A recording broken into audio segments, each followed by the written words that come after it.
राहुल गांधी और मोदी जी एक सुर में बोल रहे हैं। राहुल गांधी और मोदी जी एक दूसरे के खिलाफ चुनाव में भीषण वार प्रहार करते हैं। ठीक है जी, खूब एक दूसरे के राजनीतिक दुश्मन है, लेकिन कम से कम उन दो लोगों में, उन दो पार्टियों में यह तमीज तो है कि राष्ट्रीय अखंडता के मामले में एक हो जाएं। राहुल गांधी अपने पिता, अपनी दादी को इसी राष्ट्रीय अखंडता के मुद्दों पर खो चुके हैं। इसी पंजाब में बलि चढ़ चुकी है। प्रधानमंत्री कश्मीर से लेकर कन्याकुमारी तक भारत का संविधान इकसार कर चुके हैं। तो वो चुनाव में ही तो लड़ रहे हैं, वो कहां बनना चाह रहे हैं? भारत में मुख्यमंत्री, भारत में प्रधानमंत्री। तुम्हारा तो प्लान, तुम्हारे मुंह से निकलती कैसे हैं बातें, बोलते कैसे हो? और आखिरी बात मैं कहना चाहता हूं आपके माध्यम से, मैं उसे चुनौती देता हूं। मैं यहां बैठ के कह रहा हूं, आम आदमी पार्टी का फाउंडर, संस्थापक, इस देश को तोड़ने वाली किसी भी चीज के खिलाफ मैं खून की आखिरी बूंद तक लड़ूंगा। वो ये कह दे कि मैं खालिस्तान के खिलाफ लड़ूंगा, वो ये कह दे कि मैं खालिस्तानियों के खिलाफ लड़ूंगा, एक खालिस्तानी पनपने नहीं दूंगा, दिल्ली में नहीं पनपने दूंगा, किसी राज्य में नहीं पनपने दूंगा। खालिस्तान मेरे खून की आखिरी बूंद के बाद भी साकार नहीं हो पाएगा, ऐसा बोल दे। एक बार बोलेगे ना, क्या चुनाव करता है? इतनी बात कहने में क्या दिक्कत है कि मैं खालिस्तान के खिलाफ हूं? मैं कह रहा हूं मेरे खिलाफ तो प्रोपेगेंडा आपने वैश्विक करा दिया, पंजाब में चुटकुले कवि सम्मेलनों के वायरल करवा दिए, पर अब जब ये लोगों को बात पता चली कि तुम्हारा बेसिक इंटेंशन क्या है, तो कह रहे नहीं मैं तो ऐसा हूं, मेरे पीछे पड़ गए। ये विक्टिम कार्ड बहुत खेल लिया, मैं तो गरीब आदमी हूं, मैं तो फला आदमी हूं।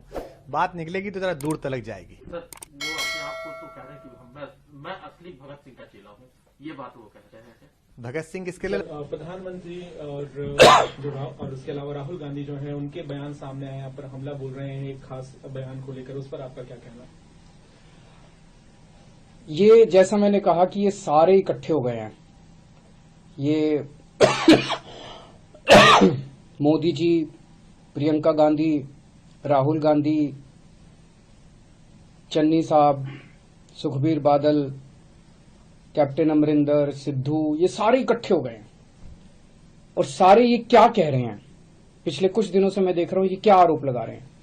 ये कह रहे हैं कि पिछले 10 साल से केजरीवाल देश के 2 टुकड़े करने का एक प्लान बना रहा है, षड्यंत्र बना रहा है कि देश के 2 टुकड़े करेंगे और उसमें से एक टुकड़े का प्रधानमंत्री मैं बन जाऊंगा।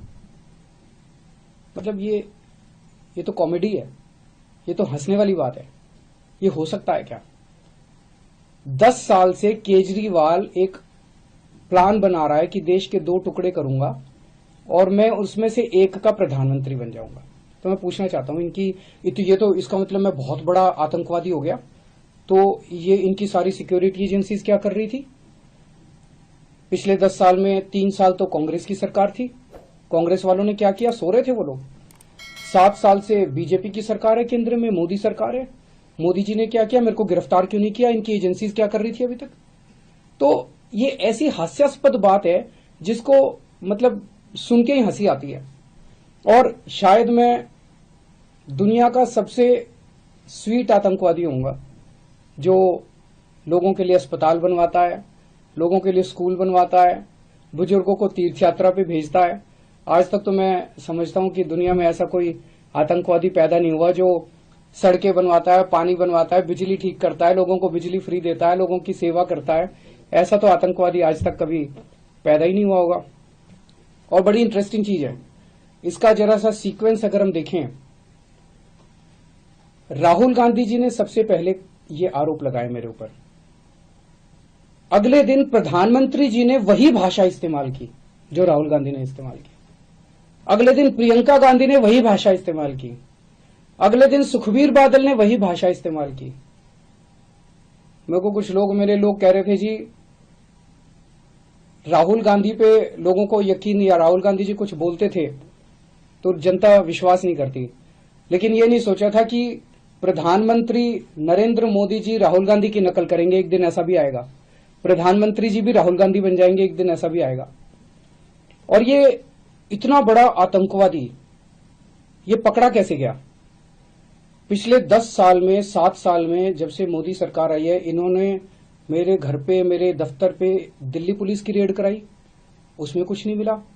इन्होंने मेरे पे इनकम टैक्स की रेड कराई, ईडी की रेड कराई, सारी एजेंसीज की रेड कराई, मेरे दफ्तर में, मेरे बेडरूम तक पहुंच गए, किसी भी एजेंसी को कुछ नहीं मिला। फिर एक दिन एक कवि ने खड़े होकर एक कविता सुनाई और उस कविता में उसने कहा कि 7 साल पहले केजरीवाल ने मेरे को कहा था कि देश के 2 टुकड़े करेंगे, एक टुकड़े का पीएम तू बन जाइए और एक टुकड़े का पीएम मैं बन जाऊंगा। और उसके बाद राहुल गांधी ने ये बात कही, प्रधानमंत्री जी ने राहुल गांधी की स्पीच देखी, तब प्रधानमंत्री जी को समझ में आया कि इतना बड़ा आतंकवादी इस देश के अंदर पनप रहा है। ये तो शुक्र हो उस कवि का जो उसने इतना बड़ा आतंकवादी पकड़ लिया, नहीं तो इनकी सारी एजेंसीज नहीं पकड़ पाई थी। मतलब ये चल क्या रहा है? ये नौटंकी बना दी है इन लोगों ने। देश की सबसे बड़ी 2 पार्टियां, नेशनल पार्टियां, उनके टॉप के नेता मिलके देश की सुरक्षा का मजाक उड़ा रहे हैं। इस तरह से देश की सुरक्षा के ऊपर को डील किया जाता है।